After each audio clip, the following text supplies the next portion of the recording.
Temos a honra de convidar as seguintes autoridades para compor a mesa.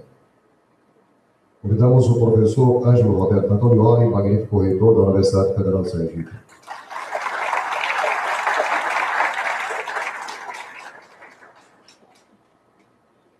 Convidamos o excelentíssimo senhor Elber Batalha, secretário de Estado da Cultura.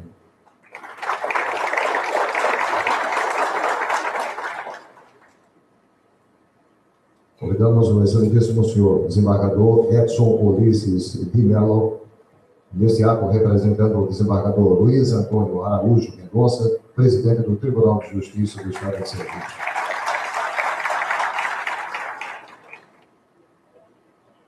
Convidamos a excelentíssima senhora Eliana Borges, diretora do Palácio Museu Olímpio Campos, neste ato representando a Secretaria de Estado da Casa Civil.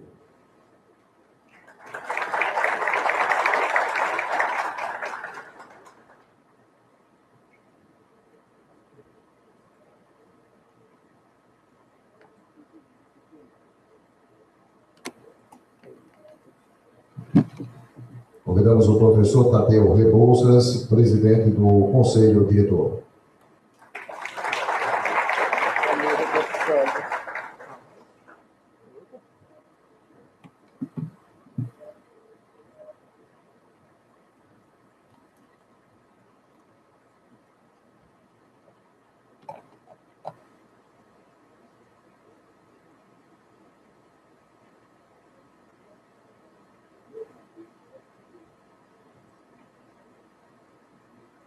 Convidamos o excelentíssimo senhor Mário Brito, curador da exposição sobre o professor José Aloysio de Campos.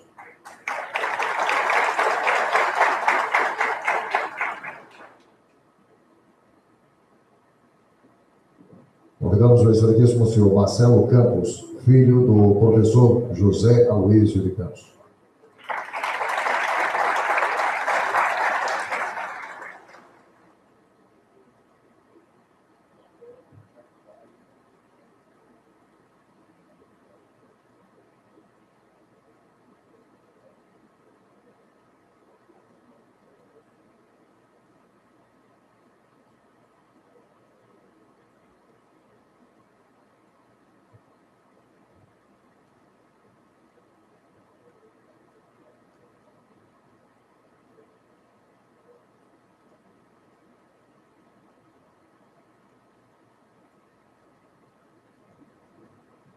Enaltecemos e agradecemos as presenças do excelentíssimo senhor Coronel Júlio César, ouvidor-geral da Polícia Militar do Estado de Sergipe, neste ato representando o comandante-geral da Polícia Militar.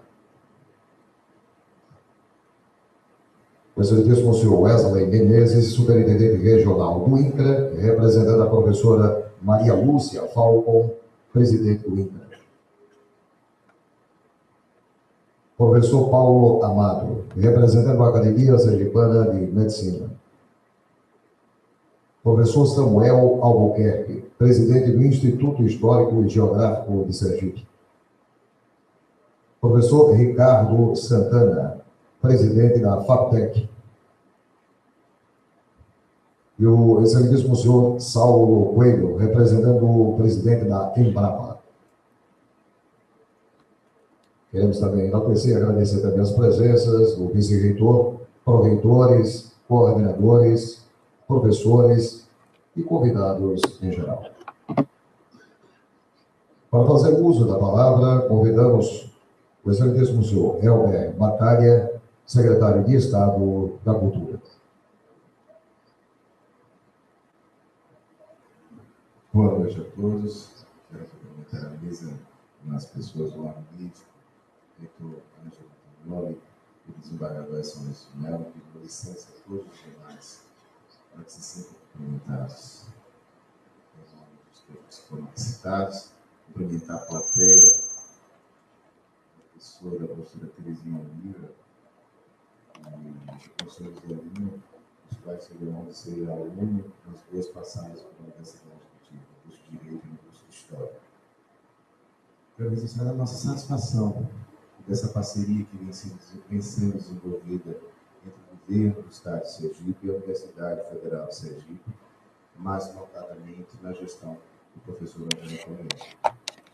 Universidade Federal de Sergipe completa 47 anos nesse ano e envolto a essas solenidades. Um dos termos comemorativos é essa homenagem ao centenário do professor José Aloysio de Campos. Entende claramente que o papel também da vida acadêmica é aproximar-se da prática e da população. E isso vem se retratando desde as parcerias que fizemos na nossa passagem pela Secretaria de Estado do Turismo, onde desenvolvemos aqui em parceria com a Universidade, o curso de mestrado com o Departamento de Economia, o departamento foi o curso de mestrado em Economia do Turismo, onde fizemos essa parceria e vários servidores do governo do Estado, da Secretaria de Estado do Turismo, vem sendo, puderam participar e se qualificar melhor, e vem sendo assim também na Secretaria de Estado da Cultura e em parcerias com várias outras secretarias. E quando os colegas me vêm relatar isso, eu disse, não tenho inveja, porque eu cheguei primeiro dessas parcerias com a outras. Quero parabenizar também pela seleta escolha da homenagem ao centenário do professor José Aloysio de Campos. Já disse o imperador romano, uma época, que o que o homem faz na vida ecoa para a eternidade. E talvez nenhum dos retratos sergipanos se enquadrem mais nessa vertente dessa frase do que o exemplo do professor Aloysio de Campos. Sempre quando se quis retratar a modernidade em gestão pública, se usou o professor como referência. Exemplo do ex-prefeito Marcelo Dédalo, ex-governador, quando modernizou a sede administrativa da Prefeitura de Aracaju e deu seu nome àquela belíssima sede. Então, todos esses eventos que permeiam os 47 anos têm seu valor histórico, mas é um orgulho para a Secretaria de Estado da Cultura, através do belíssimo trabalho desenvolvido pelo Procurador do Estado e nosso assessor cultural, Mário Brito, fazem nessa homenagem, nessa exposição, visando reconhecer o reconhecimento da Universidade Federal de Sergipe e do governo do Estado para essa figura histórica. E não só para ele, como membro, como ex-reitor, também para a Universidade Federal de Sergipe, que a pujança e o ideário modernizador do professor Aloysio de Campos continue viva na Universidade Federal de Sergipe por longos e longos anos, essa casa que modifica vidas, que concretiza sonhos, que muda o futuro para melhor do Sergipe. Muito obrigado. Longa vida à Universidade Federal de Sergipe. Anunciamos a palavra do professor João Roberto Antonioli, magnífico reitor da Universidade Federal de Sergipe.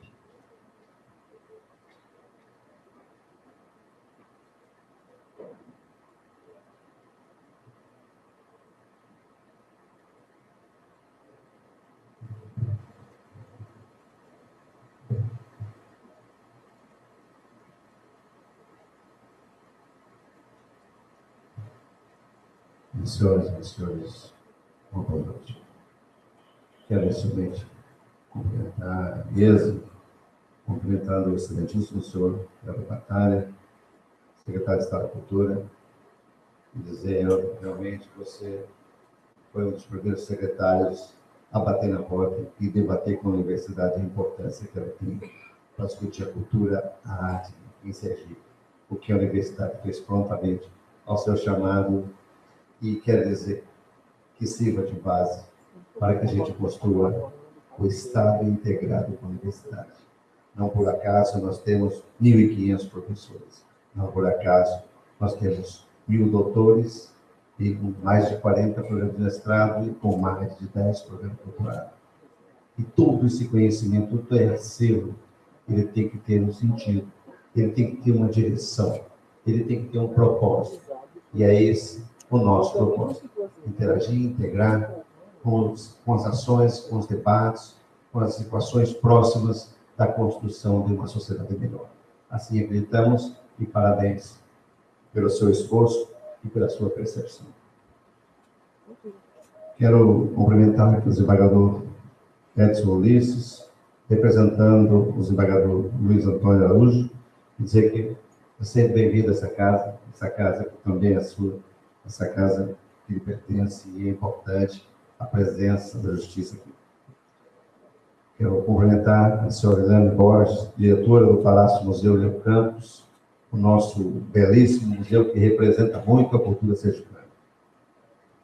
Meu caro amigo, professor Tadeu Rebouça, presidente do Conselho Diretor, uma história viva da Universidade Federal de Sergipe, e que se aposenta, sai, mas volta a prestar serviço no Conselho Diretor, contribuindo para a construção da nossa Universidade Federal de Sergipe.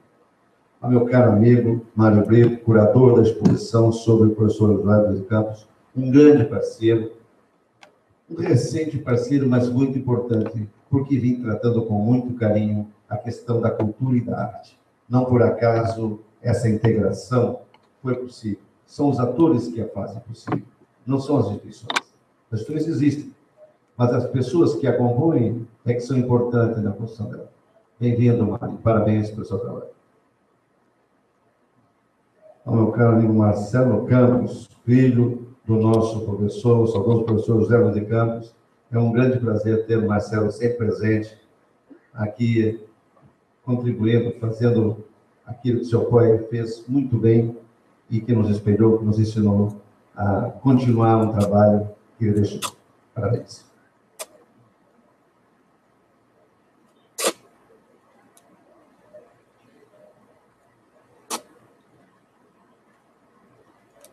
Quero aqui cumprimentar também os nossos diretores, dos nossos centros, os amigos professores, os nossos coordenadores, pró-reitores, todos presentes aqui no momento em que a nossa universidade comemora os 47 anos.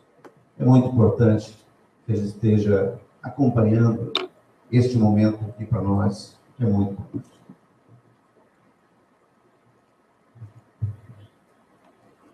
A Universidade Federal de Sergipe completa 47 anos. Nós completamos 47 anos. Sim, porque uma pessoa jurídica não seria nada sem as pessoas físicas que a compõem, que nela trabalham, dando o melhor de si para a sua existência, para o seu desenvolvimento e para que ela possa cumprir aos seus objetivos.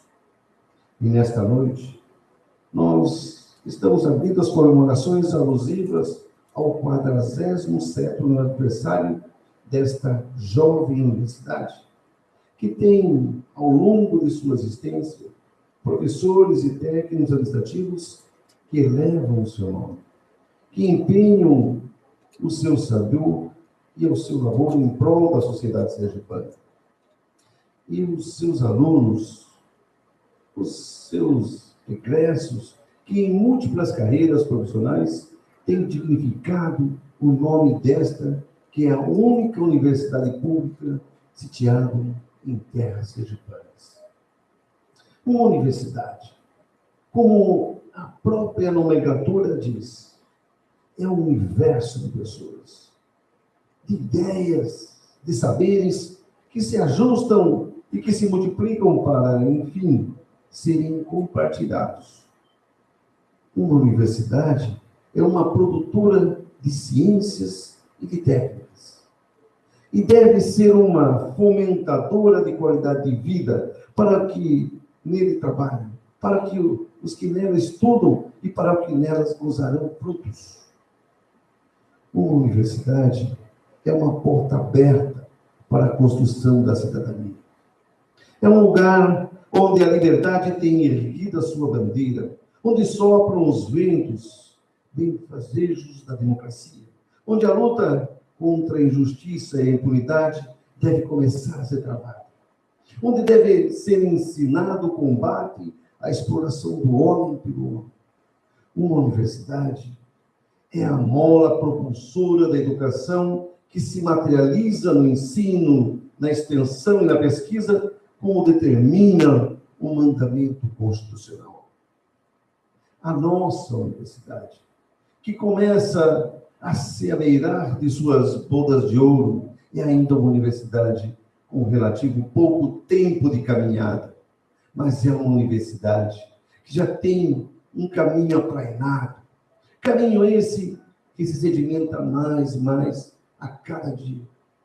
E como professor e reitor desta universidade, eu vibro com cada passo que ela dá, com cada espaço que ela conquista, com cada momento que ela vive. E tudo isso ela faz através dos seus servidores, professores e técnicos. Nós somos a alma da universidade, ao lado dos nossos alunos. Nós a edificamos continuamente. Nós imprimimos o ritmo dos seus passos. Nós somos uma instituição educadora. Nós apontamos caminhos e damos os passos iniciais com aqueles que aqui buscam estabelecer um modo de caminhar. Como dizia o sempre lembrado Paulo Freire, se a educação sozinha não transforma a sociedade, sem ela, tampouco a sociedade muda. Mudar, promover mudanças, ajudar a mudar, eis um dos objetivos de uma instituição de ensino superior. Mudar a face da sociedade, imprimindo-lhe os valores advindos do processo educacional. Transformar o mundo. Quem no labor educacional não cria utopias, está fadado à inércia, ao comodismo. Uma universidade jamais deverá ser depositária da inércia e do comodismo. Uma universidade é abre alas da vida cultural em todas as suas manifestações sistematizadas. E assim mesmo que é uma Universidade Federal de Sergipe. Para isso é que nós estamos aqui. Para isso foi que nós abraçamos a vida acadêmica em todos os seus aspectos. Para isso nós temos, sim, a luta por uma universidade que não deve se prender à zona de conforto e à presumida segurança de seus muros. Cabe a nós, professores, técnicos e alunos, antever manhãs. Cabe-nos enfrentar desafios. Cabe-nos desafiar a nós mesmos.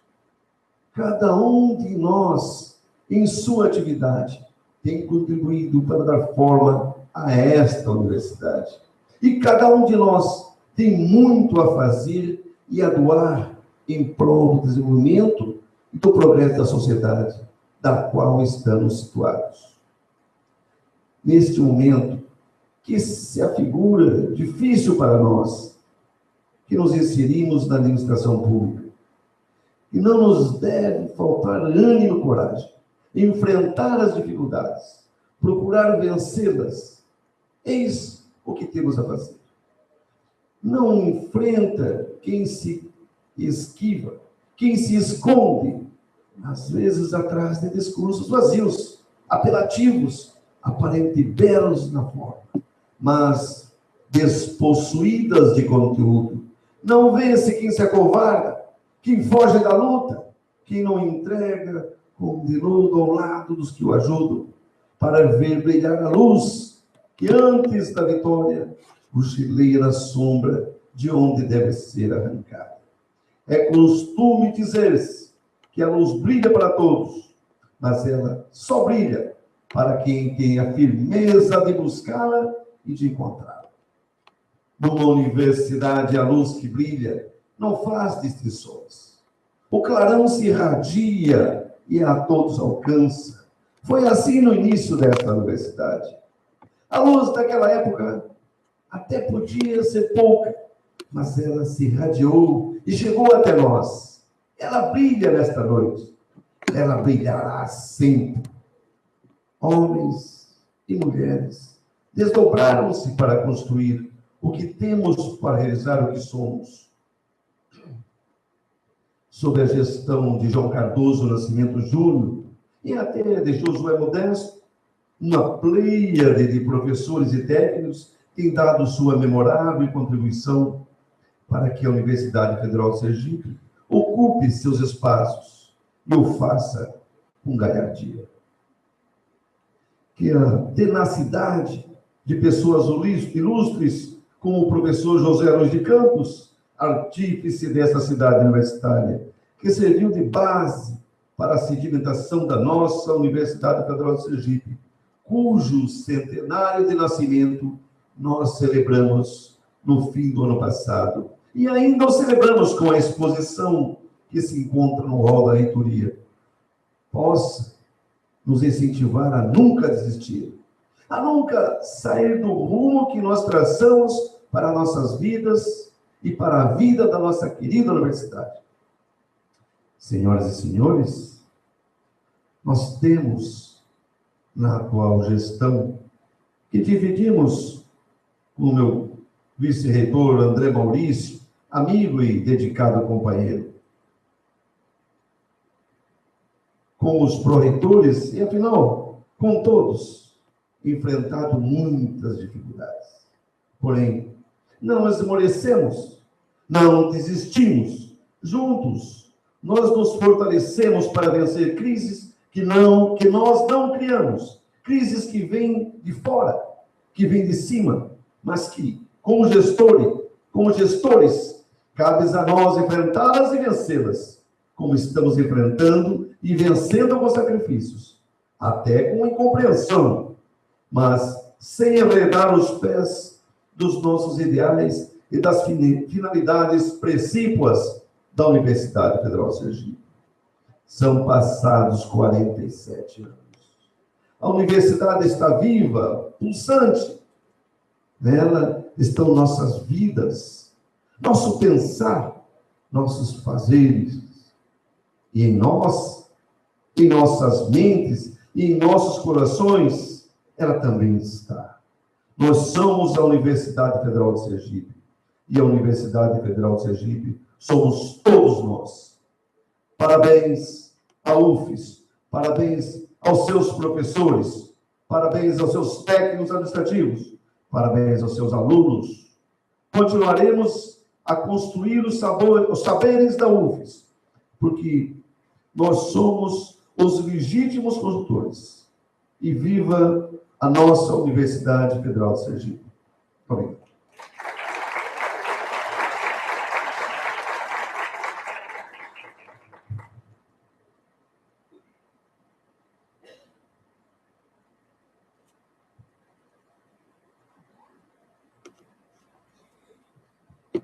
Sequenciando essa solenidade, solicitamos as autoridades que compõem a mesa para que tomem assento nas poltronas deste auditório, ao tempo em que temos a honra de convidar a professora Eliana de Souza, a professora Silvana Bretas, o professor Wilson Barreto e o professor José Manuel Pinto Alvelos, para a mesa redonda com o tema UFES, ontem, hoje e sempre. Bem como o professor José Ricardo de Santana, para ser o mediador.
Bom, boa noite a todos. Vou cumprimentar a todos os presentes aqui, o professor Ângelo Roberto Antonioli, nacionalmente reitor da Universidade, e me colocar aqui uma tarefa em glória, que é controlar aqui os tempos dos nossos colegas. Já estou recebendo aqui as reclamações. porque a gente tem um cronograma aqui, então já peço antecipadamente desculpa aqui aos colegas, mas aproveito também para agradecer, né, nessa semana o apoio que a UFS nos dá em relação à produção que nós temos, a produção acadêmica, e isso hoje aqui está refletido, né, nos livros, e no apoio que a gente recebe também de outras instituições, no caso específico, um dos livros que está sendo lançado hoje, em homenagem ao professor Luiz Carlos também, o apoio do IEL, né, Instituto Evaldo Lopes, que nos ajudou aí na publicação do livro e ajudou também aqui com a participação no evento. Eu gostaria de fazer aqui na sequência, passar inicialmente a professora José Juliana de Souza, então o tempo aqui estipulado em torno de 10, 15 minutos para cada um dos presentes aqui na mesa, e tratando do livro de História e Memória da UFS. Né? Depois nós vamos para a professora Silvana e damos sequência. Né? Então vamos adiante.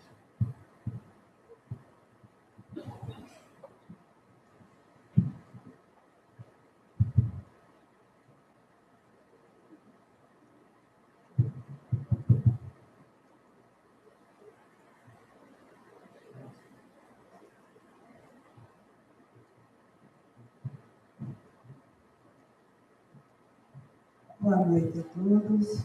Cumprimento as autoridades presentes, os meus colegas de mesa, os professores, os alunos, enfim, todos os presentes. A minha fala, ela vai se dar a partir de 3 pontos que considero importantes na construção do texto História e Memória, Universidade Federal de Sergipe, 1968 e 2012. A primeira questão é por que escrever a história da UFS? Por que finalidade? A segunda, eu quero tratar da opção arquitetônica para articular a pesquisa e transformá-la num livro. Qual a estrutura que eu montei? E a terceira é a viabilização da pesquisa. Numa conversa, há alguns anos atrás, com o professor Modécio do Passo Sobrinho, nós conversávamos sobre o fato de que, na instituição e fora dela, haviam sido produzidos diversos textos falando da universidade, aspectos, temas referentes à universidade. Mas que nós não tínhamos um texto que tratasse da história da instituição. Essa conversa e o convite que ele me fez permitiu que eu produzisse um projeto, apresentasse a ele e, a partir daí, fosse começado a desenvolver o projeto que hoje a universidade entrega à sociedade em forma de livro. Então, na verdade, é a busca de um registro. E me lembro que uma das recomendações era que o livro não representava a fala de Eliana, da professora Eliane. Eu deveria tratar da instituição, como se a instituição pudesse falar e eu fosse a boca dela. Dá para imaginar a dificuldade que eu tive de fazer isso. Eu nunca falei por instituição nenhuma. E eu precisava fazer esse exercício e encontrar a medida correta, o equilíbrio, a harmonia para que o texto pudesse ser lido pelos meus pares da academia e pelas pessoas da sociedade. Inicialmente, os textos, quando eu os escrevia, eu os achava todos inadequados. Eu fazia e refazia, até que acabei encontrando um caminho e espero, e foi esse caminho que eu usei, espero que os senhores aprovem e gostem do caminho que eu encontrei. Então, esse foi um dos problemas que eu encontrei para escrever o texto. O outro foi a diversidade e a imensa quantidade de fontes. Tocqueville diz, ele fala da síndrome do minerador, ou síndrome do mineiro. Não ter fontes constitui um problema para o pesquisador, mas ter fontes demais também é um outro problema, não é, Silvana Bretas? Então, nós encontramos isso aqui. Bem, para escrever o texto, nós começamos a fazer alguns levantamentos e eu preciso registrar a importância da seleção que nós fizemos para a escolha de estagiários e tivemos a grande maioria marcado pela presença das alunas de pedagogia. Foram as alunas do curso de pedagogia que fizeram os levantamentos. E, nesse trabalho, 2 cursos têm uma presença marcante. O curso de pedagogia e o curso de design, que acabou de formar as 2 primeiras alunas. E são esses alunos que estão trabalhando na nossa editora. E eles tiveram uma participação ímpar. Não imagino fazer o texto sem a presença dos alunos de design. Como organizar, como colocar 45 anos em um único livro, falando de uma instituição tão importante como a UFES? Basta a gente remeter à fala do nosso reitor. Então, como fazer isso? Eu elegi temas e eu dividi o texto em 10 partes. Começo falando sobre as escolas superiores, passo a falar da criação da UFES e do campus universitário, e aí nós temos a presença marcante do professor Aloysio de Campos. Na sequência, falo do movimento estudantil, da DUFES e do SINTUFES, eu chamei isso de movimentos especiais e de ruptura. Na sequência, falo da extensão cultural da UFES, do FASC, do Museu do Homem Sergipano, do CUTARC, do Museu de Arqueologia de Xingó, da editora da UFES e do CORUFES. E para falar do CORUFES, o coro da UFES, eu tinha que falar do maestro Antônio Carlos Plech. Na sequência, eu falo da extensão. O estudo, ele pensou no ensino, na pesquisa e na extensão, o tripé que sustenta a universidade. Então, nós temos textos que tratam sobre a extensão, sobre o ensino fundamental, a pós-graduação, as graduações, a graduação presencial e à distância.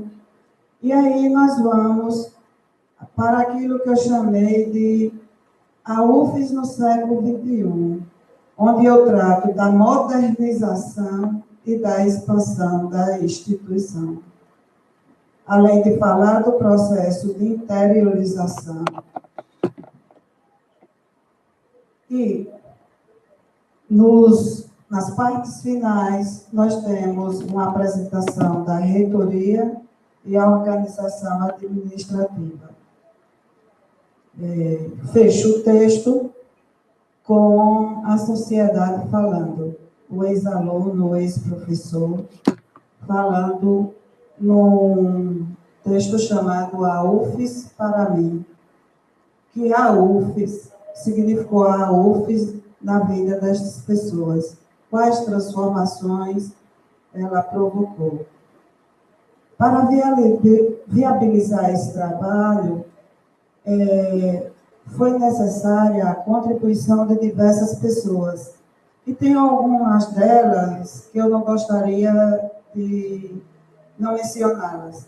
A exemplo da professora Germana Gonçalves, está aqui sentada na minha frente. Ela foi a responsável pela capa do trabalho e pela orientação de Nayara, a design que me acompanhou. Eu preciso dizer algo que eu considero muito importante. Eu trabalhei com um estagiário bolsista, que passou 2 anos trabalhando comigo, e ao final de 2 anos o trabalho não estava pronto. E eu fiquei preocupada porque, conforme as normas da UFES, eles não poderiam ter uma nova bolsa. E eles ficaram trabalhando comigo mesmo sem dinheiro. Então, eu acho que isso precisa ser registrado. Tanto os alunos de pedagogia, quanto a aluna do curso de design. Então, eu contei com a simpatia, com o apreço do meu aluno, penso que o respeito pelo meu trabalho e pelo gosto de ver uma história da UFES produzida. A contribuição do professor Dr. Antônio Pociano, que revisou o texto, do professor Mário Rezende, que hoje está na UNILA, que, pelo conhecimento que ele tinha na UFES, eu acabava encontrando documentações, informações, porque ele me abria portas.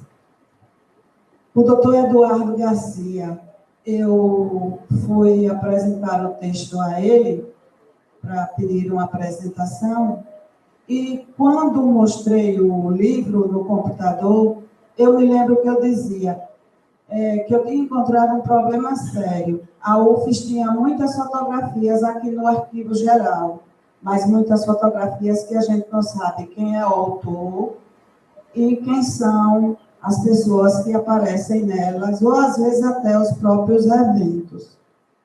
E ele se dispôs a sentar comigo e a olhar fotografia por fotografia e dizer quem era quem na ordem das coisas. Quando ele não se lembrava o nome completo da pessoa, ele ligava para algum amigo e buscava informação. Enfim, ele me ajudou bastante, foi fundamental. E dizer também da contribuição de setores como o CPD, o professor Péricles Gonçalves, que está aqui presente, que lutou para a publicação do texto, a professora Messi Lúcio, o professor Macionilho, todos os assessores do professor Josué e do professor Antonioli, os chefes de departamentos, coordenadores, as pós-graduações, diretores de campus, os entrevistados, enfim, houve uma soma de esforços que acabou culminando nesse trabalho. Mas eu quero ressaltar a soma de 2 esforços que eu penso que é um exemplo, a UFES dá um exemplo até para quem governa, para quem administra, que foi a somação de 2 leitores, o professor Josué e o professor Antonioli, que permitiram que o trabalho fosse publicado. A versão que eu trago é uma versão que eu construí a partir dos textos, a partir dos documentos, a partir daquelas informações que eu encontrei.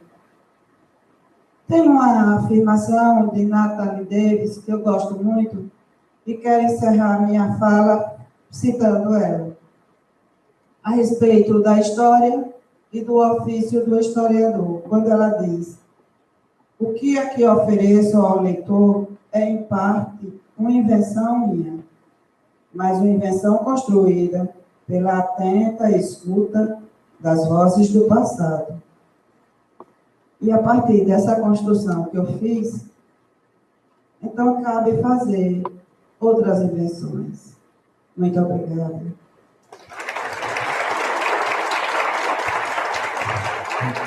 Eu quero agradecer ao professor José Fabiano parabenizá-lo pelo trabalho, de fato, completo aí, estava aqui colando o sumário do livro, de fato, completo aí, desde a origem, acho que reflete bem aquilo que foi a história da universidade enquanto instituição. Parabenizá-lo também pelo tempo, né? Foi rigorosa aqui no tempo que deram para a gente. E aí, rapidamente, passar para a professora Silvana Bretas, a obra Criação da Universidade Federal de Sergipe. Boa noite a todos. Eu quero cumprimentar o magnífico reitor, professor Ângelo, e cumprimentar a todos os presentes, agradecer a presença aos amigos, aos familiares que estão aqui. Gostaria inicialmente de fazer os agradecimentos à professora Mercy Lucy, hoje na presidência da editora da UFES, a oportunidade de permitir que minha obra seja lançada junto com os meus colegas, de participar aqui dessa mesa. Aliás, uma grande honra, junto aqui com a minha colega de departamento, com os meus colegas de universidade. Então, é um momento realmente de muita alegria e que a gente faz desse lançamento, na verdade, uma pequena retribuição do que a UFES significou para mim como professora, como profissional, como pessoa, porque eu iniciei a minha história aqui na UFES com um projeto de pesquisa que tinha a intenção de investigar a origem da UFES. Eu cheguei já no meu concurso público com essa proposta de pesquisa. E eu tinha dois grandes motivos de fazer essa pesquisa. O primeiro era porque eu já vinha do doutorado pesquisando sobre a educação superior no Brasil, pesquisei um setor bastante específico no interior do estado de São Paulo, e quanto mais a gente estuda a educação superior, a gente percebe que é um setor social muito diversificado. Cada instituição tem a sua história, tem a sua composição, tem a sua constituição acadêmica, jurídica. Então, para compor esse universo tão diversificado, é tarefa dos historiadores aprofundar em cada estudo local. E, por outro lado, a política de federalização é outro assunto muito pouco tratado na educação superior. Nós temos alguma história de instituições, de faculdades federais, de universidades federais, mas eles tinham poucos diálogos com a política nacional que cria essas universidades. Aliás, uma política de 1920, no início do século, que é a primeira universidade brasileira, no Rio de Janeiro, se intensificou nos anos 50 e nos anos 60, depois foi declinando, né, de criação de universidade, e depois teve um outro boom a partir de 2010, mais ou menos. Né? Então, a gente precisava estudar, sim, a constituição da Universidade Federal, a origem dessa universidade, mas atrelada também a essa política nacional que fazia esse esforço de ter um sistema de ensino, muito embora cada universidade pública constituiu a sua história. Aliás, Luiz Antônio Cunha diz que a única coisa comum entre as universidades brasileiras é o seu nome de universidade. Cada uma tem o seu grupo social, tem a sua história, tem um tipo de instituição e de administração muito singular em cada estado brasileiro. Bom, então esses eram meus dois grandes motivos. E eu contei com muita ajuda aqui dentro da universidade. O professor Luiz Antônio Barreto, por exemplo, eu não era tão jovem, mas eu era jovem aqui no estado, não conhecia muito poucas pessoas ainda e as instituições, e o professor Luiz Antônio Barreto foi assim, de uma generosidade imensa comigo, abriu o Instituto Tobias Barreto, que ele cuidava com tanto carinho, com tanto cuidado histórico, né, tratamento histórico.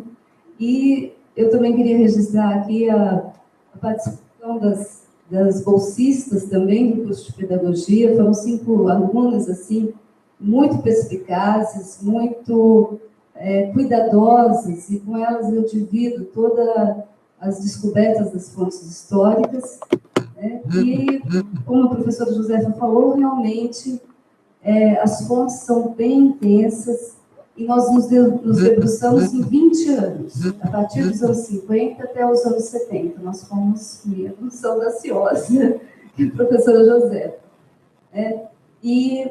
Mas nós pesquisamos os arquivos do Conselho Estadual de Educação, que foi criado em 1963, analisamos todas as atas de 2 a 3 anos do Conselho, discutimos também, analisamos todas as notícias que saíram nos jornais de circulação no Estado, no arquivo também de Dom Luciano, conseguimos material de cartas de Dom Luciano aos conselheiros federais, discutindo, então, o projeto da Universidade Federal. Portanto, a gente tem um apanhado de documentação e de informações extremamente importantes para reconstituir a história da UFES.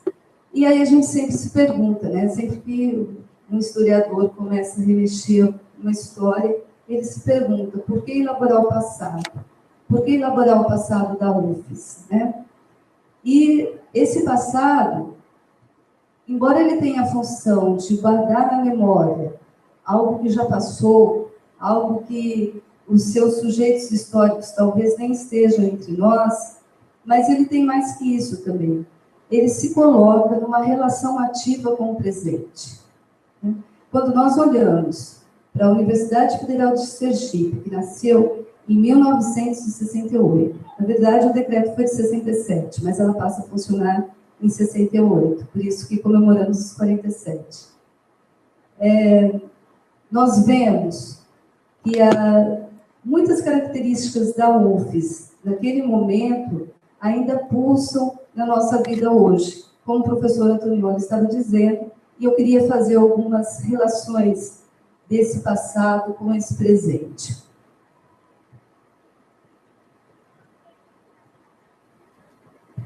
Então, eu começaria pela uma primeira lição que, ao desvendar a história da criação da universidade, a gente consegue compreender. A UFES, ela é fruto de uma grande conquista. A UFES não é benevolência de governo federal. A UFES, ela foi tratada, ela foi conquistada, ela foi debatida, ela foi passo a passo disputada com os grupos sociais e políticos dentro do Estado, num debate frontal, num debate aberto e respeitoso. Mas um debate que exigia a presença e a participação, tanto dos membros do Conselho Estadual de Educação, organizado reconhecidamente por Dom Luciano, quanto por aqueles que não eram membros do Conselho, mas que queriam participar e queriam saber que projeto de universidade que estava se constituindo, que democracia, que participação que estava prevista naquele projeto. Então, eu inicio o meu livro dizendo o seguinte, que a Universidade Federal de Sergipe, ela é, sim, resultado de sujeitos como Dom Luciano Duarte, professor Cabral Machado, o advogado Moreira Filho, o então secretário da Educação, Luiz Rabelo Leite, e ainda pelos primeiros membros do Conselho Estadual de Educação e dos diretores das faculdades.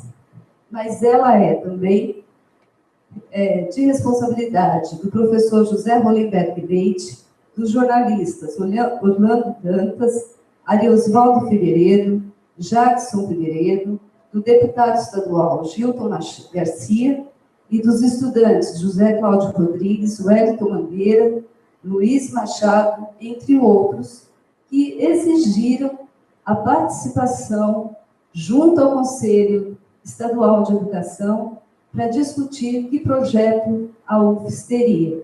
Portanto, essa é uma lição, né, que a hora que a gente olha para o passado, a gente precisa manter essa lição nos dias atuais. A UFES se faz por duras conquistas, grandes conquistas.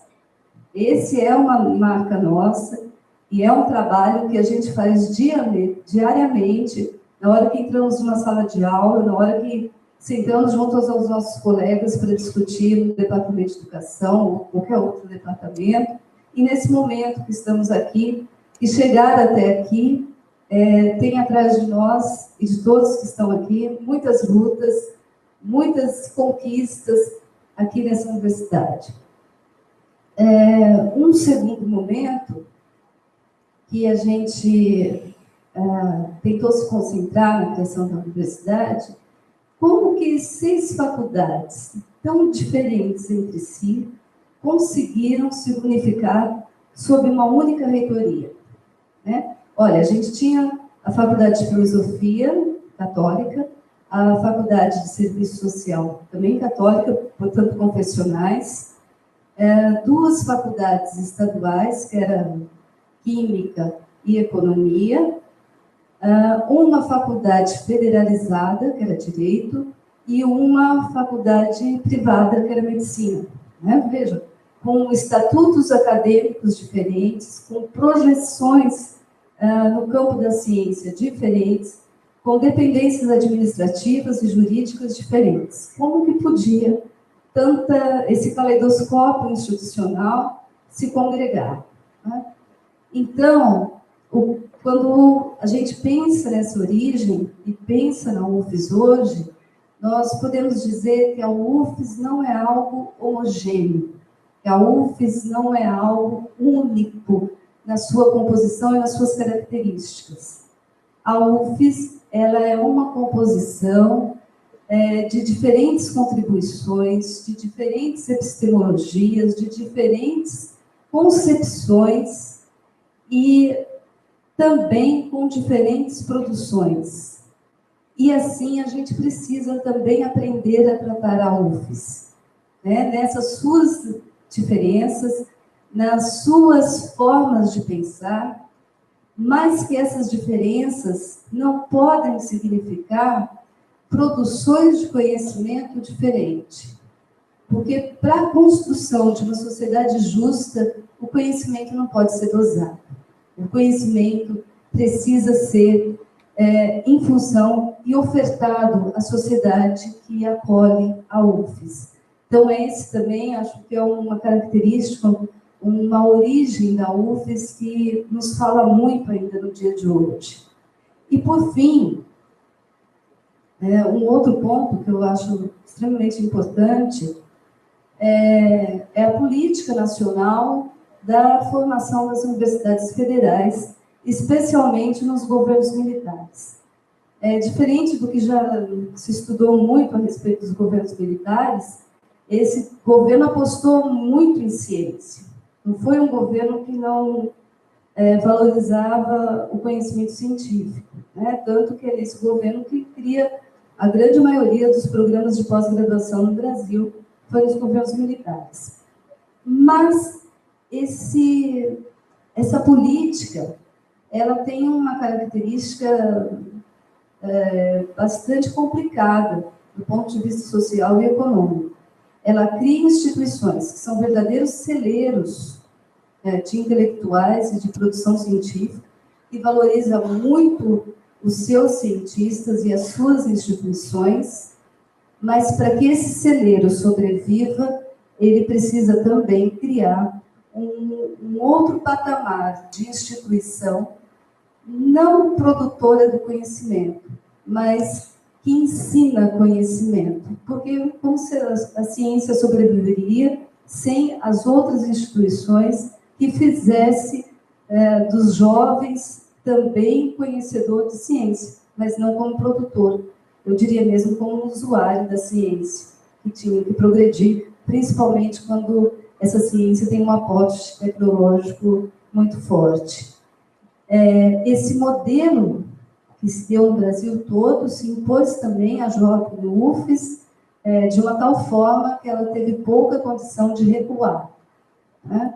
Mas quando nós vemos, então, para os dias de hoje, ouvimos o nosso reitor dizendo que nós já temos 1.500 professores, deles 1.000 doutores, com mais de 40 programas de mestrado, 10 de doutorado. Isso significa que nós temos bravamente superado essas condições de origem que a política de formação das federais impôs nos anos 60, não só para a UFES, mas certamente para muitos estados no Brasil, né, exceto os estados mais centrais, como a gente já sabe como funciona. Mas nós temos superado isso e penso eu que poderemos superar cada vez mais na medida que os problemas sociais da sociedade sergipana sejam sempre nossos motivos científicos, os nossos motivos filosóficos para continuar formando os nossos jovens, produzindo conhecimento e integrando cada vez mais a Universidade Federal à sociedade que acolhe e que subsidia. Então, eu espero muito que o meu livro, embora ele se componha no campo da história da educação, mas que ele crie mais asas, e que todas as pessoas que tiveram suas histórias aqui na universidade, que passaram pelos bancos dessa universidade, possam lê-lo e terem o prazer também de conhecer a nossa origem, conhecer as pessoas que dedicaram as melhores de suas forças para conquistar merecidamente uma universidade para esse Estado. Muito obrigada. Vou agradecer a professora Silvana Bretas pelo tempo quase cumprido e parabenizá-la pelo trabalho e esse trabalho que mostra a interface da educação com aquilo que é demanda social e aquilo que surge de política.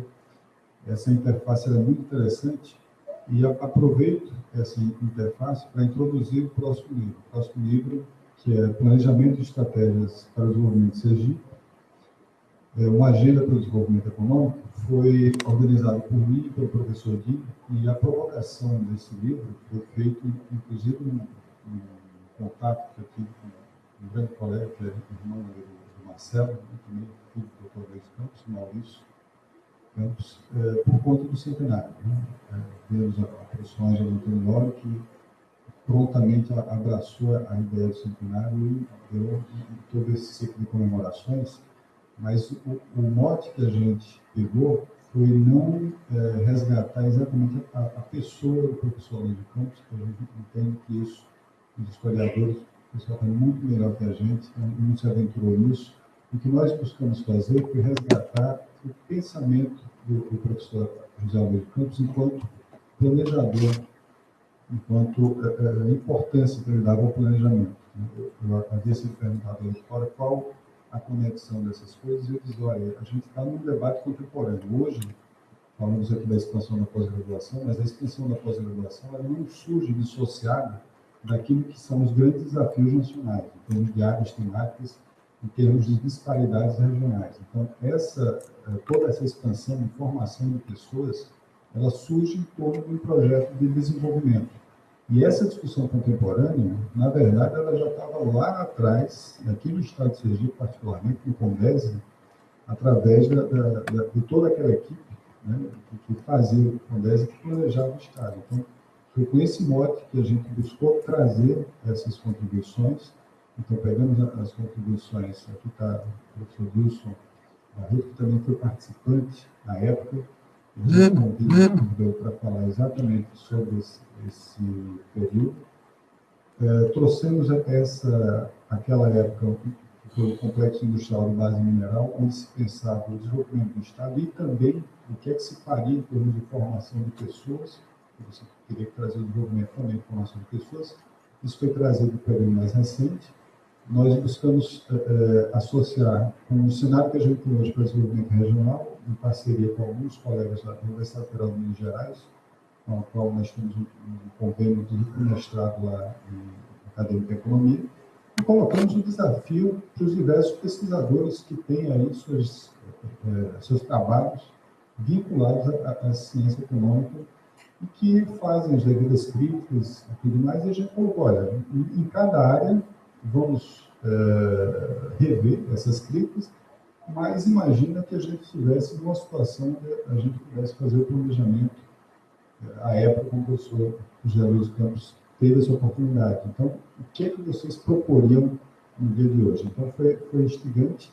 Agradeço a todos os autores, diversos autores que toparam essa ideia, que se aventuraram nisso. É lógico que não tem soluções finalizadas prontas, mas que encararam isso. Então, a pessoa do professor José Luiz Campos até hoje instiga, abre portas, e todos, um ou outro autor que não conseguiu terminar aqui, porque a gente tinha tempo para puxar, mas praticamente todos os colegas do Departamento de Economia e convidados atenderam a essa provocação e resultou nesse livro. E para falar sobre o livro, não dava para ver todo mundo, eu propus aqui que falasse o professor Dilson Barreto mais sobre esse clima à época, né? E o professor Wells falasse um pouquinho sobre esse desenvolvimento industrial, esses desafios. Não vai conseguir falar também sobre todos os capítulos, né, que são diversos temas, mas fazer um apanhado no período de desenvolvimento um pouquinho mais recente. Então, imediatamente passo aqui para o professor Dilson Barreto, por favor.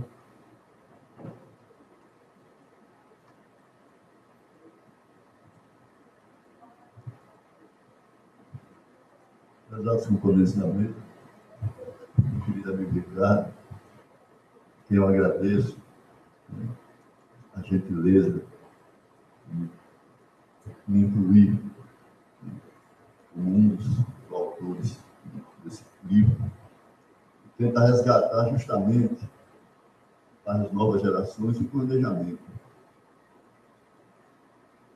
Quero parabenizar o professor Antônio Leone pelos 47 anos da Universidade Federal de Sergipe, nesta casa também que eu construí o meu saber, da qual eu guardo muitas recordações importantes, porque foi nela que eu nasci intelectualmente e que consegui, através dela, os seus ensinamentos, me projetar na vida profissional. Então, cumprimentar o desembargador Edson Ulisses, representante do Tribunal de Justiça. Quero fazer uma saudação especial à professora e deputada Ana Lúcia, que sempre foi uma batalhadora na educação de Sergipe. Falar sobre o desenvolvimento de Sergipe, retratar as origens do CONDES, Conselho de Desenvolvimento de Sergipe. Eu gosto sempre do passado, porque eu acho que o passado é no passado que está o alicerce da construção do futuro. Justamente o CONDES foi um ponto fundamental para a construção do processo de desenvolvimento do Estado de Sergipe. E essa luta que começou e que se fortaleceu justamente com a descoberta dos recursos minerais. Através dessa descoberta pela Petrobras, que deu margem a grandes discussões sobre os caminhos que deveria ter o desenvolvimento de Sergipe. E nesse processo de discussão, em que a sociedade participou através de vários seminários abertos, através da televisão, através dos jornais, é que se tentou montar um modelo de desenvolvimento que seria, para o futuro, o resgate da construção de uma nova sociedade. A luta pela industrialização de Sergipe, através dos recursos minerais, ela foi grandiosa, árdua e sofrida, justamente pelos empecilhos que ia se encontrando a respeito, né, dessa construção. Muitas batalhas foram vencidas, mas outras foram perdidas justamente em função dos entraves que eram encontrados nesse processo. Mas são dois fatores que são marcantes nessa construção, que é a Petrobras, a vinda da Petrobras para Sergipe, a descoberta do petróleo e do gás natural, a descoberta dos recursos minerais na área de reserva, chamada Reserva Nacional, onde estava o potássio, né, a taquidrita, a carnalita, a alita, né, os sais minerais, deu uma nova vida nessa dinâmica da construção do desenvolvimento. E outro aspecto também foi justamente a criação do BNH, que permitiu a evolução da indústria de construção civil e, com isso, mobilizar a atividade do setor serviços e isso aqui. O CONDESE representou a grande escola de administração pública, o grande celeiro do pensamento, do novo pensamento que se construía naquela época, a partir da CEPAL, a partir do pensamento de Celso Furtado. E José Aloysio de Campos endossou esse pensamento e procurou construir no CONDESE uma equipe técnica que realmente pensasse o desenvolvimento, tendo como lastro o planejamento. Coisas que hoje, infelizmente, está sendo esquecido. Planejamento para o desenvolvimento é algo que tem que estar sempre presente na administração pública. Não se pode pensar em administração pública, não se pode pensar em construir o novo, em construir o futuro, se não se pensa em planejamento. Planejar é prever o futuro, é dar instrumentalidade às ações públicas coerentes, consequentes, que tenham viabilidade. Planejar é pensar numa sociedade moderna capaz de progredir por si própria mediante exemplos e ações que lhe conduzam e que dê sustentabilidade. E esse processo de planejamento que nasceu no CONDESE tem a marca de José Aloysio de Campos, um homem que vivia 24 horas pensando no futuro de Sergipe e que construiu a sua bandeira de luta através da industrialização dos recursos minerais. Era esta grande luta que ele travou com a sociedade sergipana para promover um novo projeto de desenvolvimento através da industrialização no próprio estado de Sergipe desses recursos minerais. E contou com a solidariedade, com o apoio à época dos organismos federais, do próprio governo federal, dos organismos que compunham a Petrobras, uma própria Petrobras, a Petrofisa, a Nitroferto, né, que se somaram a esse esforço desenvolvimentista e deixaram marcas relevantes nesse processo de desenvolvimento que foi construído. Aloysio de Campos era um homem que era obcecado pelo desenvolvimento. E graças a essa obsessão pelo desenvolvimento, ele conseguiu montar uma equipe de trabalho multidisciplinar, que também, como ele, passou a pensar, a se dedicar nessa construção.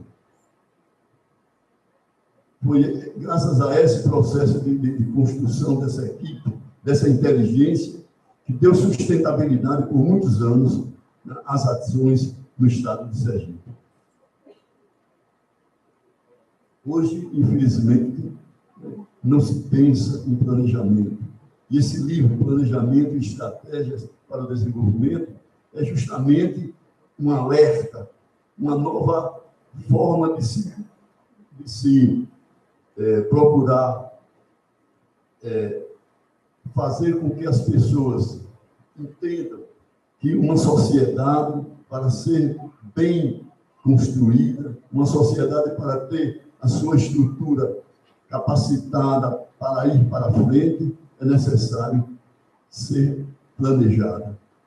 É necessário que as pessoas entendam que planejamento é algo importante e essencial, não só na vida pessoal, mas na vida de uma sociedade. E esse desafio que Ricardo e Dim colocaram, nos convidando, a mim e a outros companheiros, para escrever sobre esse processo, sobre esse planejamento, é uma forma de mostrar que esse desafio é preciso ser entendido e aceito e continuado, porque é importante pensar no desenvolvimento. Na época do professor Zé Fernandes, a universidade se abriu para a sociedade, estabeleceu um seminário chamado Pensar Sergipe. É necessário, a partir de agora, desse novo desafio de Ricardo e de Dinho, se voltar a pensar Sergipe. Sergipe não pode ficar isolado. Sergipe tem que se integrar ao processo de desenvolvimento nacional. Sergipe tem que se repensar o seu processo de desenvolvimento, que foi praticamente esquecido. As pessoas hoje não pensam mais em desenvolvimento, resolvem fazer ações improvisadas. E o planejamento é totalmente o contrário da improvisação. O planejamento é algo que é pensado, é construído, é discutido, é debatido, é amadurecido. Então, é preciso voltar a esse processo de planejamento. As pessoas pensam que fazer orçamento simplesmente está planejando. O orçamento é apenas um instrumento, uma peça de curto prazo de um processo de planejamento. As pessoas pensam que, ao conseguir trazer uma indústria para Sergipe, está se planejando o processo de desenvolvimento. Pelo contrário, para se planejar um processo para se promover o processo de industrialização de Sergipe, é preciso planejar, é preciso conceber, é preciso diagnosticar as necessidades reais do Estado, é preciso ver as suas vocações e, a partir daí, elaborar os projetos para vender para a sociedade esses projetos, para vender para os empresários esses projetos. Não se pode ficar esperando que os empresários que venham para Sergipe oferecer as suas indústrias. É preciso que o Estado seja agressivo e parta para esse processo de construção de um novo projeto de desenvolvimento. Já está na hora de se pensar nessa construção desse projeto de desenvolvimento. No passado, o modo da industrialização dos recursos minerais permitiu-se construir-se um projeto de desenvolvimento. Algumas atividades tiveram prosperidade. A construção da Nitroferto, a construção de fábrica de cimento, a construção da Petrobras Mineração, que hoje é explorada pela Vale do Rio Doce, a adutora do São Francisco, o Porto de Sergipe. Mas isso não pode parar, é preciso avançar. E é necessário, portanto, que os organismos estaduais voltem a pensar o desenvolvimento de Sergipe como algo de visão de futuro, não de visão imediatista, visão de curto prazo. O desenvolvimento é algo que tem que ser pensado como um processo de longo prazo. E é esse processo de longo prazo que está faltando na consciência dos administradores de Sergipe. E esse livro, Planejamento de Estratégia para o Desenvolvimento, justamente procura desafiar a sociedade intelectual para essa nova retomada de pensar Sergipe num processo de longo prazo. E Aloysio Campos já pensava assim: desenvolvimento não é algo para ser feito de improvisação. Como ele dizia, é inconcebível pensar-se num projeto de desenvolvimento para um Estado ou região que insistia em permanecer no atraso por força da resistência da estrutura oligárquica e extremamente conservadora, assentada no poder, caso esse projeto não tivesse embasado no planejamento. Isto porque o desenvolvimento não está condicionado ao presente, a políticas estreitas de curto prazo. Ele está assentado em ações de longo prazo, segundo uma perspectiva do futuro. E essa perspectiva do futuro tem que ser retomada nas instituições públicas do Estado de Sergipe e seus governantes. E é esse pensamento de longo prazo que vai nos permitir justamente reconstruir, usando o passado, para ter uma nova visão do futuro. Muito obrigado. Obrigado, professor Luiz. Eu passo imediatamente para o professor Adelso para as considerações desse período mais recente. Magnífico reitor, Benjamin Tandoli, vice-reitor, colegas professores e mais autoridades. Eu fico gratificado de estar aqui nessa mesa para um desafio um tanto quanto difícil. Tivemos aqui 3 momentos de apresentação, e eu vou trabalhar uma outra parte, a parte final.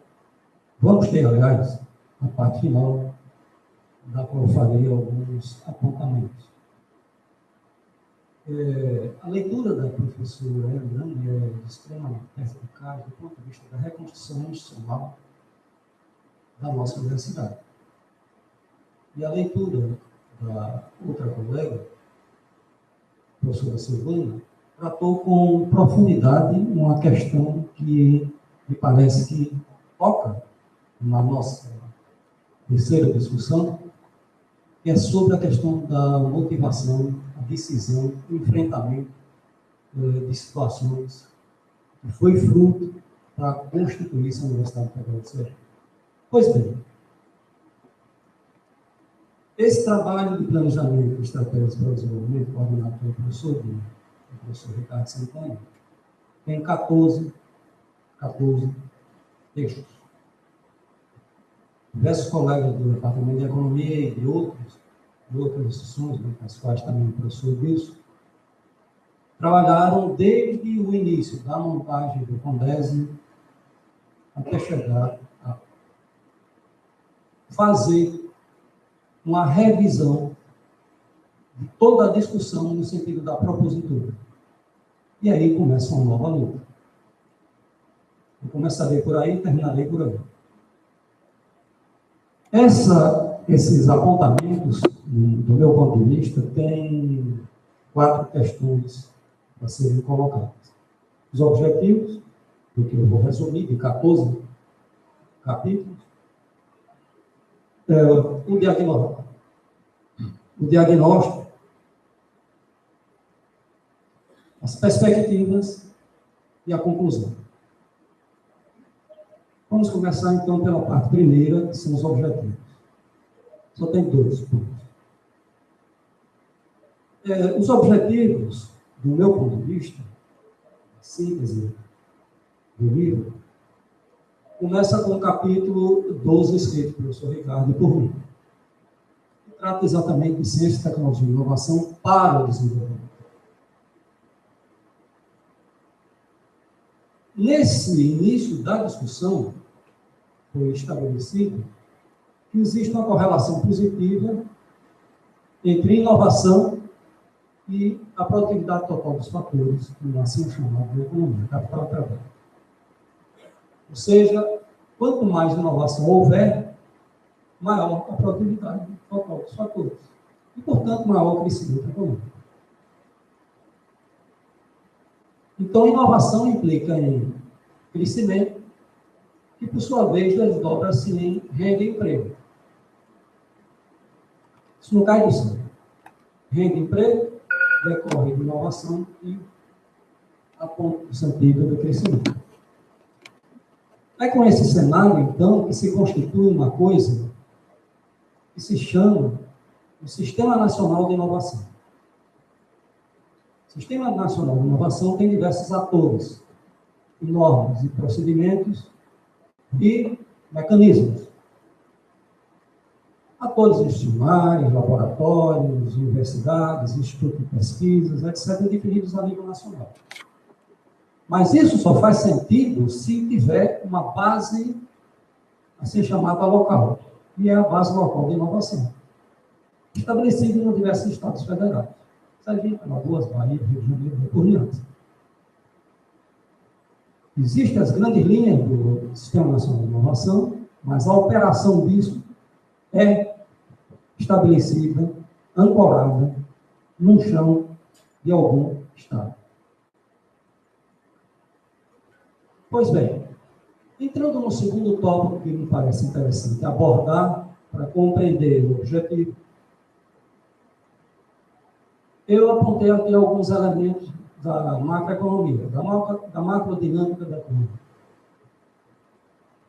Nós temos 3 objetivos primários de política econômica: crescimento, instituição e estabilidade. E eles são conflitantes. Se eu quero muito crescimento, eu posso ter dificuldades na distribuição, entendida como distribuição de renda, ou distribuição regional de renda, ou na estabilidade, tipo nível de preços relativos, ou mercado de trabalho desconectado. Por sua vez, se eu fizer uma distribuição muito acentuada, eu posso comprometer também o crescimento e a estabilidade. E se eu, por fim, quiser uma estabilidade muito forte, eu posso comprometer o crescimento e a própria distribuição. E as combinações são de N possibilidades. Mas isso também não cai do céu. Os objetivos primários são implementados através de instrumentos de política econômica, são da ordem 4. Instrumentos fiscais, instrumentos monetários, instrumentos cambiais e os chamados instrumentos transversos. Instrumentos fiscais, carga tributária, distribuição dessa carga tributária, quem paga, o paga, quem arrecada, quem gasta e de que forma que gasta. Instrumentos monetários trata da moeda, da taxa de juro prime, Selic, do aumento ou diminuição da base monetária e por aí vai. Vai rebater no nível geral de preço. Instrumento cambial trata do balanço de pagamento geral, que se exporta, que se importa, balanço comercial, imposto direto, investimento direto estrangeiro, desequilíbrio ou não do balanço de pagamento, serviços, turismo, peso financeiro da dívida externa e por aí vamos. Bom, combinando esses três, tem os chamados, o quarto elemento do instrumento de política econômica, são os instrumentos transversos. E aí surgem as políticas, objetivamente, que vão ter que dar efetividade para atender os três primários da política econômica: crescimento, distribuição e estabilidade. Uma política industrial, uma política educacional, os três cortes: fundamental, médio, superior, pós-graduação, ensino tecnológico, uma política de saúde, uma política agrária e uma política de ciência, tecnologia e inovação, que tem que estar articulada ao dos outros instrumentos e aos outros instrumentos para fundar algum objetivo primário da própria política econômica. Estão entendendo o tamanho do problema. Não é coisa muito fácil de ser resolvida. Pois bem, com esse cenário de objetivos, eu quero apontar que permanece a nossa intenção de estabelecer o crescimento com miragem primária. Né? Porque sem crescimento, tudo mais passa a não funcionar muito. Passemos, então, ao diagnóstico. Eu apontei 3 artigos aí do texto que atendem, do meu ponto de vista, os elementos do diagnóstico. O primeiro deles é tirado do 3º artigo de Dilson, e tratou exatamente da recuperação do CONDES e sua etapa toda de montagem da inteligência sergipana para fundar um processo de desenvolvimento local, regional, a partir daquelas premissas da CEPAL, do BNDES, etc., da qual o doutor Aloysio muito se apropriou e tentou implementar no caso sergipano. Bem,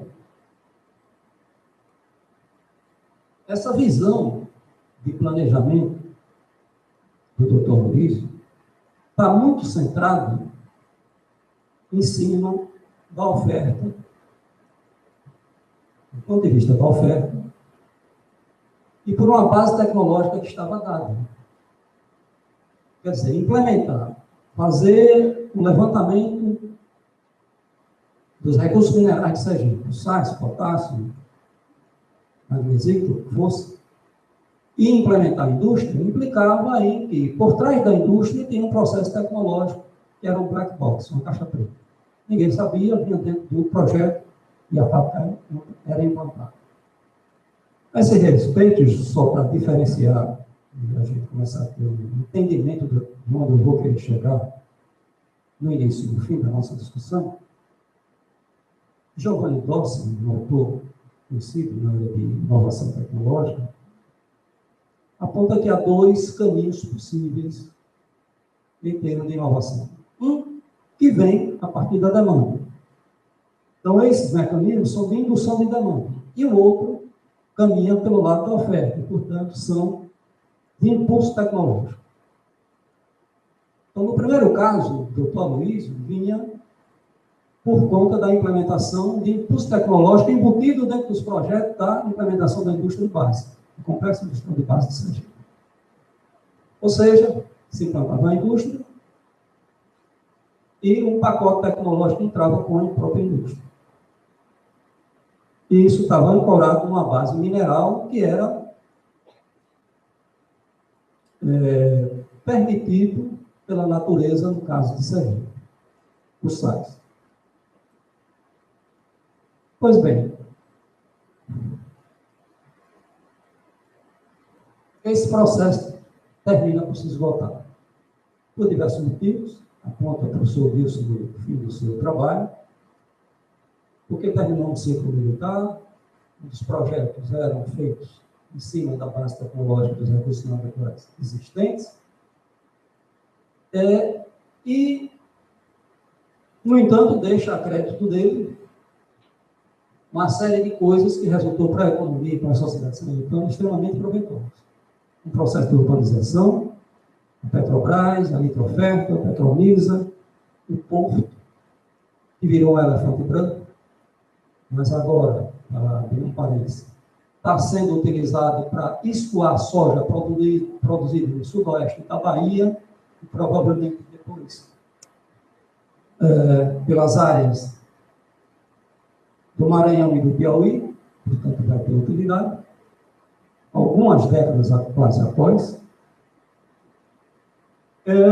e fundamentalmente porque houve o declínio, o esgotamento daquilo que se chamou o desmonte do ciclo estatal, a economia desenvolvimentista correspondente ao ciclo militar. O professor Ricardo Lacerda também, no quarto artigo, aponta esse esgotamento, aliás, um artigo bastante extenso, dá tempo de comentar em alguns pontos bastante interessantes que tem dentro dele, aponta o esgotamento por conta também do esgotamento das estatais e argumenta, o professor Ricardo, começa uma nova etapa do processo de industrialização do Sergipe, que é através do PSTI, Projeto Sergipano de Desenvolvimento Industrial, em termos dos incentivos fiscais. Vamos entrar numa outra canoa furada. Bancar a industrialização em cima do incentivo fiscal funciona enquanto tiver isso funcionando. Quando a competição começar a intercruzar na concorrência esse tipo de industrialização, ela começa a entrar em pânico. E é o que já está se manifestando e fica difícil sustentar esse percurso em cima da substituição em cima dos incentivos fiscais. Entrando no segundo ponto, diagnóstico, o professor Elmer, no artigo 7, trata do setor terciário e faz também uma parte da tese de doutoramento do professor Elmer, faz uma interseção bastante interessante de como a economia sergipana caminhou para um processo gradativo, prolongado, de crescimento dos serviços na sua composição fatorial. Vai caindo o peso da indústria e vai aumentando gradativamente o peso do serviço. Fato que também é levantado nesse ponto segundo, pelo professor Marco Jorge e outros, no artigo 11, onde aponta, estudando a PIA, a PEA, a RAIS, dados da RAIS de 1912, apontam que o nível de emprego, isso para o ano 2012, as tabelas são imensas, mas só para pegar um ponto, já no fim do ciclo, 2012, o peso da indústria é somente, em relação ao emprego, 4,75%, enquanto os serviços é 58,03% do emprego. Pegando o terceiro ponto, que é o artigo 9 do professor Tim e outros, que trata balanço comercial, exportações e importações da economia de Sergipe com o resto do Brasil e com o exterior.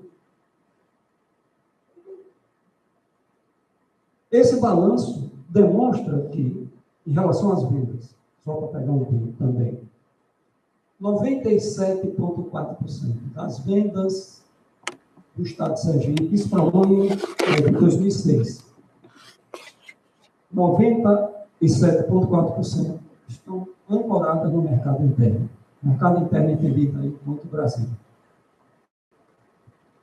E somente 2,6% das vendas tem relação com o mercado externo entendido como mercado de exportações para o resto do mundo.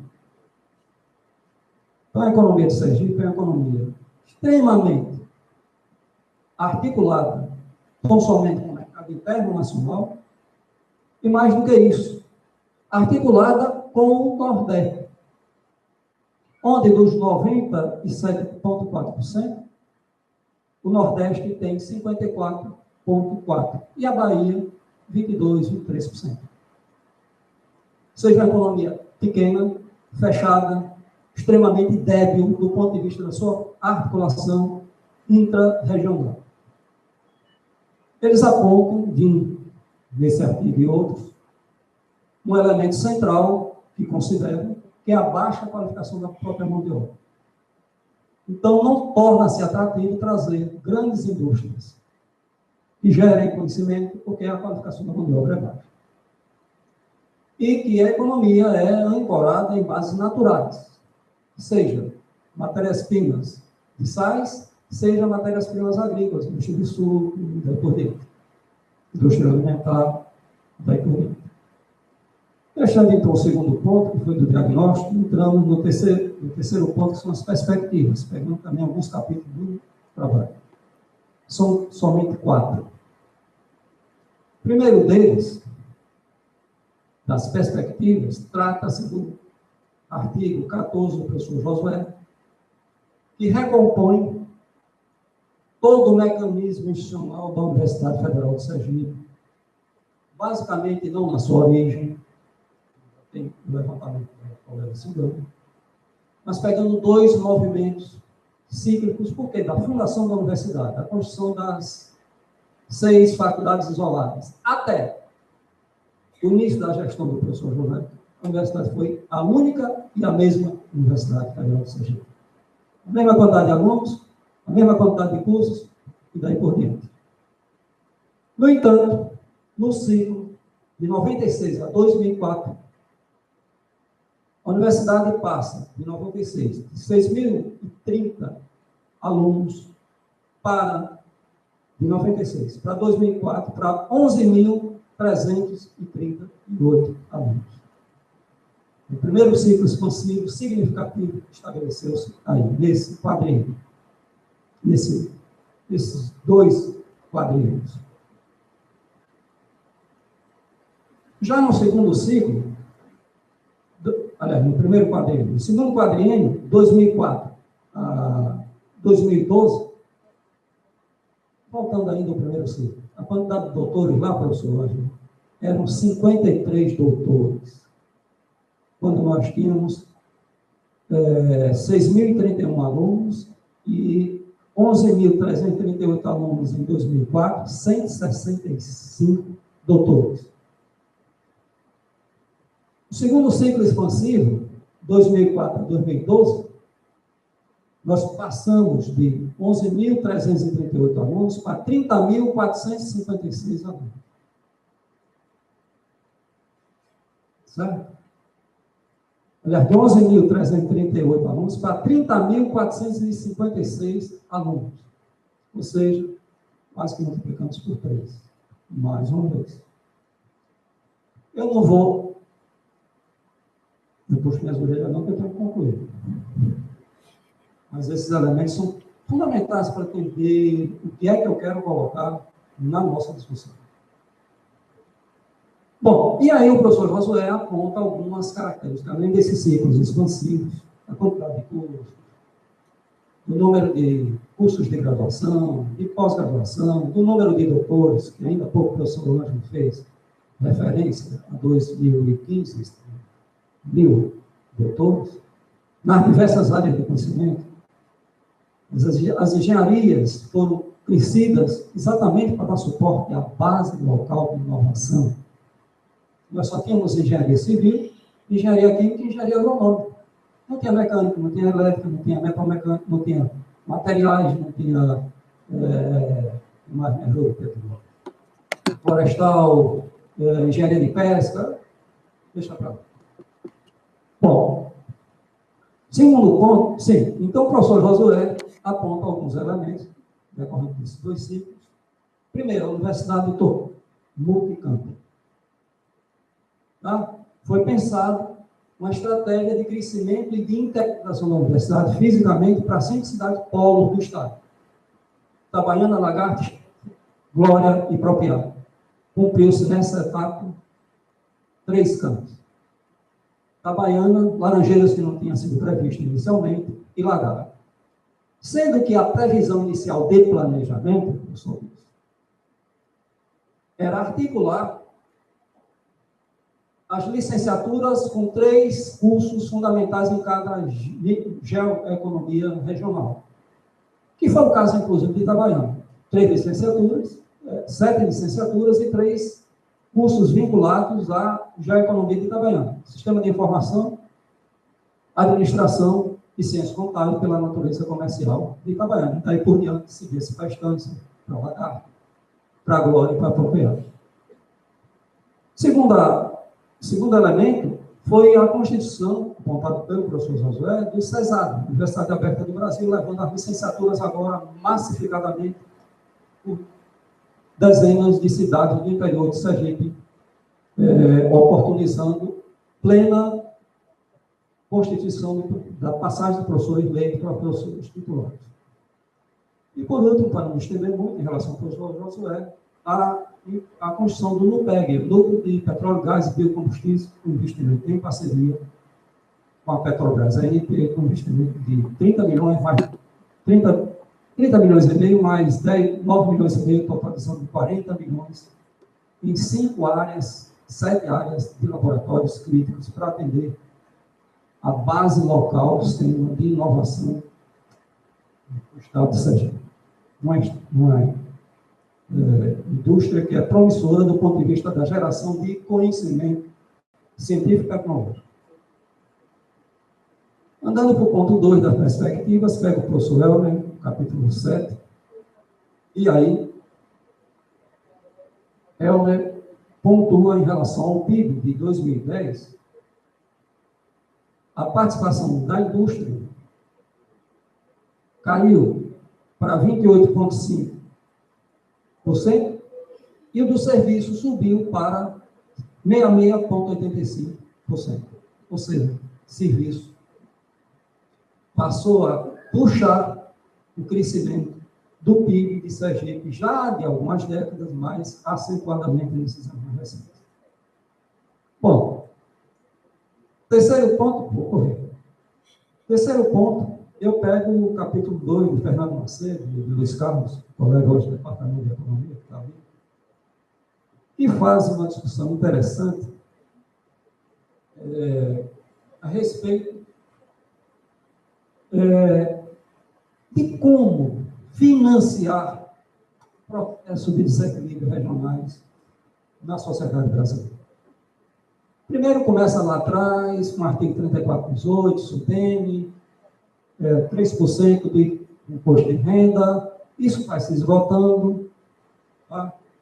E o fato é, quando chega nesses anos finais, principalmente do plano real, antes do plano real, do plano cruzado, mas do plano real para cá, esgota-se toda a lógica de financiar através dos fundos constitucionais do Nordeste, das regiões, do Centro-Oeste, do Nordeste, do Fundo de Desenvolvimento da Amazônia, e o pessoal que fazia planejamento, o Ministério do Planejamento e o Ministério do Interior, começou a entender o seguinte: o problema não é mais o Nordeste, não.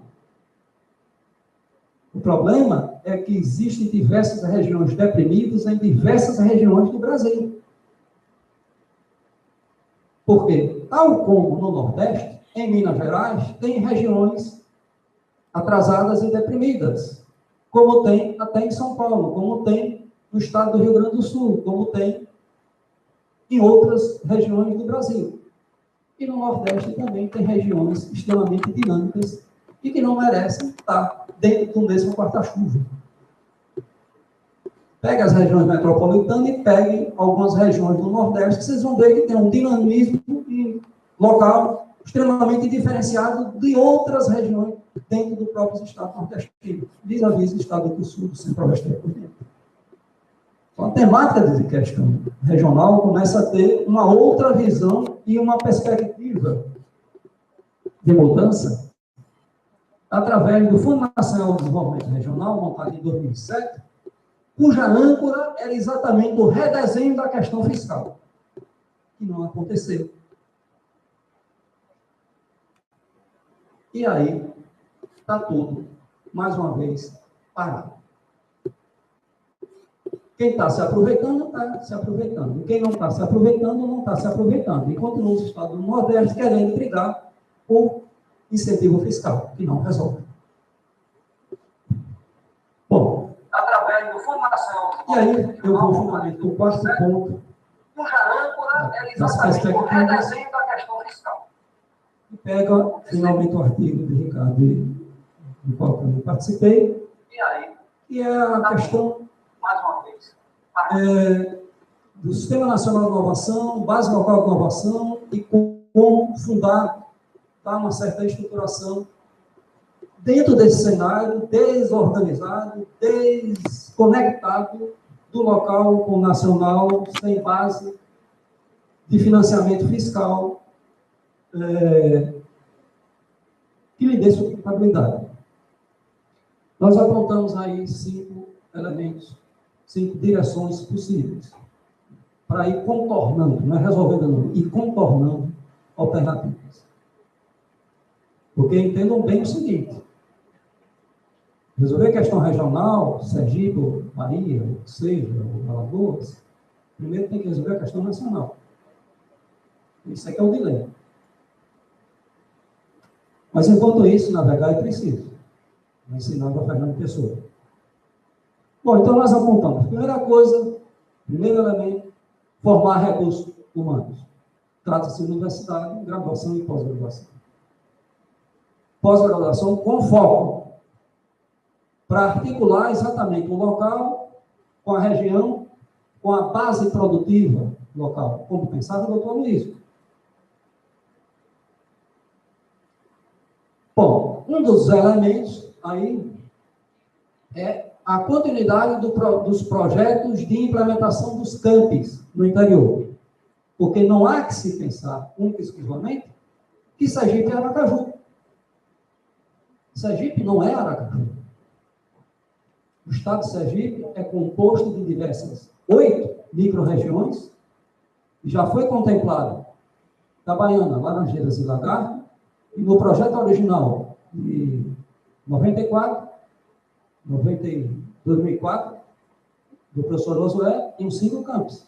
Falta distância, um campo de engenharia, 10 cursos, focado na região, na micro-região, distância, com base industrial, articulada regionalmente com a região metropolitana de Salvador e a região metropolitana da Grande Aracaju. O polo de Glória foi deslanchado, focado exatamente na micro-região de Glória. Então, sedimentar essa base é dar um passo além, no sentido de avançar na estruturação da base de inovação. O segundo elemento apontado por Ricardo é a pesquisa científica e tecnológica, que no PEG pode ser um elemento central de entendimento da lógica de articulação de ciência com tecnologia produtiva local. Tá?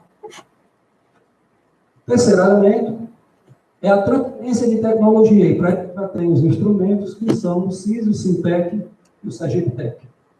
e foi colocado exatamente aqui ao lado da própria Universidade Federal de Sergipe. O quarto elemento é o aprimoramento de pesquisa e desenvolvimento, em sintonia com ciência, tecnologia e inovação. Uma coisa é pesquisa e desenvolvimento, outra coisa é ciência, tecnologia e inovação. Uma coisa tem que estar interseçada com a outra. Pesquisa e desenvolvimento em produto, pesquisa e desenvolvimento em processo. E ciência e tecnologia em produto e em processo. E, por último, o quinto elemento, apontado por nós, para ir contornando o problema, é trabalhar em rede. Quando pego, por exemplo, são redes temáticas. Não adianta o professor fazer só o trabalho, o professor doutor, esse grupo de pesquisa, fazer o trabalho para publicar na Holanda, na Alemanha. Isso é ciência pura, é importante, dá crédito. Mas muito mais importante é que o trabalho científico tenha articulação com a base produtiva local e o produto não seja só um artigo, seja uma interface com a estrutura econômica do Estado, que gera renda e emprego, e estrutura a base produtiva de uma forma diversificada e mais sólida. Esse é o ponto. Bom, finalmente entrando na conclusão, que é o quarto ponto da minha discussão, vou já encerrar. Acho que no ponto quarto nós voltamos ao dilema lá colocado por Dr. Luiz, mas de uma forma diferente. O Dr. Luiz colocou o problema do ponto de vista da oferta. Nós continuamos a dizer tem que ser pela oferta, acompanhando o DOS. Tá? É uma tecnologia de impulso pela base tecnológica. Sergipe não pode pensar em uma base tecnológica advinda da demanda, porque o Estado tem uma débil demanda. O que vai, por demanda dos serviços, é a reboque do que é induzido pela oferta. O que aconteceu, que veio no empuxo da Petrobras, foi exatamente a urbanização, a estruturação de serviços, a estruturação imobiliária, decorreu da base de indução da oferta. Só que a nossa oferta, no presente momento, tem uma outra natureza. Não é um black box, não é uma caixa preta. A questão que eu quero chegar, o exercício foi longo, talvez cansativo, é que essa indução pela oferta, recompondo o Dr. Luiz, de quem aprendemos, é a partir da geração de base tecnológica. Conhecimento. O conhecimento é a economia do futuro. As empresas valem mais hoje, não pelos seus ativos físicos, mas pelo ativo que tem dentro da cabeça daqueles que produzem os bens intermediários, os bens finais. Por que é que na industrialização recente você tem tanta mudança de produto?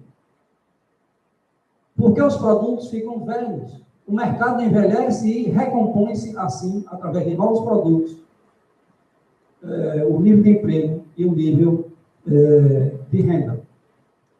Então, recompondo com base na inovação tecnológica, eu acho que um caminho promissor é o aprofundamento da Universidade Federal de Sergipe e dos outros atores da base local de inovação, MIT, Embrapa, etc. Mas, sobretudo, porque isso cria renda e emprego no mercado interno e fortalece e dá resistência a possíveis crises que, eventualmente, as economias do mercado têm que sofrer. Então, eu agradeço a oportunidade, talvez tenha sido um pouco. Não deu para eu aproveitar o quanto eu gostaria dos diversos 14 trabalhos que estão aqui, mas, do meu ponto de vista, professor Ricardo, foi um entendimento possível que eu achei de dar alguma sinalização disso para a herança do doutor Aloysio, que foi extremamente proveitosa para todos nós, e fizemos, né, de certa forma, você com muito mais assiduidade e um ombreamento, né, dos projetos do Dr. Luiz, e eu um pouco mais distante, mas das discussões finais do ocaso da vida dele, continuo ainda a participar de apontamentos no sentido de perspectivas para aquela situação que hoje é outra completamente distante. Muito obrigado, desculpe, vou tentar a palavra. Eu quero agradecer a todos, né? A discussão realmente que a gente teve, do ponto de vista institucional, o professor Alvelos aqui colocou vários pontos, né? Instigou até demais a gente, mas porque realmente foi uma tarefa grande que eu, desculpe até o professor Alvelos dele, vocês têm uma amplitude aí de capítulos, mas eu quero dizer que, na verdade, isso é um apanhado aí de trabalhos do Departamento de Economia, e esse trabalho tem de se aprofundar, a gente deve fazer agora em breve, inclusive o livro está contribuindo para isso, o primeiro encontro de economia aplicada, onde a gente deve aprofundar essas questões, e agradecer, dizer que é uma oportunidade ímpar para nós todos aqui, passar de volta imediatamente a palavra do nosso seminarista para dar seguimento às atividades aí. Obrigado a todos. Queremos aqui agradecer a presença da excelentíssima senhora professora Ana Lúcia Menezes, deputada estadual. Senhoras e senhores, neste momento solicitamos às autoridades que acompanham a mesa redonda para que, junto com a nossa plateia, vamos para o hall da reitoria, onde teremos a sessão de autógrafo dos livros História e Memória da UFES, da professora Josefa Eliana de Souza, A Criação da Universidade Federal de Sergipe, da professora Silvana Aparecida Pretas, e Planejamento e Estratégias para o Desenvolvimento de Sergipe, organizado pelos professores José Ricardo de Santana e Jim Lee Hansen, que será realizado no hall da reitoria, enquanto serviremos um coquetel. Obrigado pela atenção, tenham todos uma boa noite.